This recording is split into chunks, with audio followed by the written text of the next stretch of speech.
La complomania naît d'un mauvais fonctionnement de la démocratie. Et nous tous, autour de cette table, qui sommes démocrates ô combien, nous sommes là pour réclamer plus de démocratie.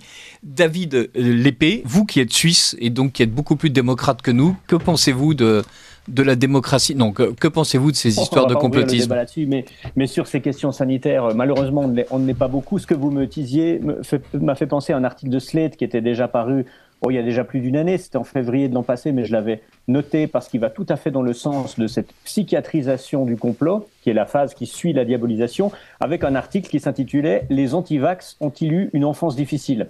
en parlant des traumatismes infantiles qui sembleraient directement saper la confiance que les individus auraient en l'État et dans les autorités sanitaires. Et c'est la tendance générale qu'on voit actuellement, puisque la diabolisation, que ce soit sur ce sujet-là ou sur d'autres plus politiques, a fait long feu. La stade suivante, que j'appelle le stade brejnevien, on est passé de Staline à Brejnev, c'est-à-dire qu'on passe du goulag à l'hôpital psychiatrique. Moi-même, j'en ai fait l'expérience. Et c'est une manière de décrédibiliser la parole de l'adversaire, non pas en la diabolisant, mais en la psychiatrisant.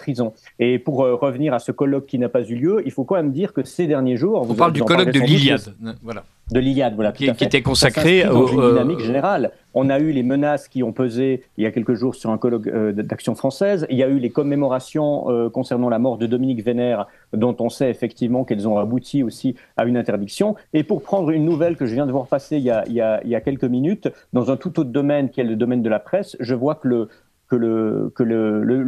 mensuel Causeur, c'est intéressant de le noter parce qu'il est assez loin de nos horizons, subit lui aussi une censure indirecte à travers l'offensive des Sleeping Giants, qui est cette organisation qui fait pression sur les annonceurs des médias pour les inciter à ne plus faire passer de publicité dans des médias qui n'auraient pas la ligne correcte. C'est une censure indirecte qui n'émane pas directement de l'État ou de Darmanin cette fois, mais de ce qu'on appelle pompeusement la société civile, à ne pas confondre ni avec la société tout court, ni avec le peuple ou le pays réel, appelez-le comme vous voulez. Mais je pense qu'aujourd'hui, cette censure-là, elle est insidieuse parce qu'elle prend non seulement la forme de l'autorité étatique, mais également de tout ce milieu associatif qui n'en est que l'avant-garde offensive.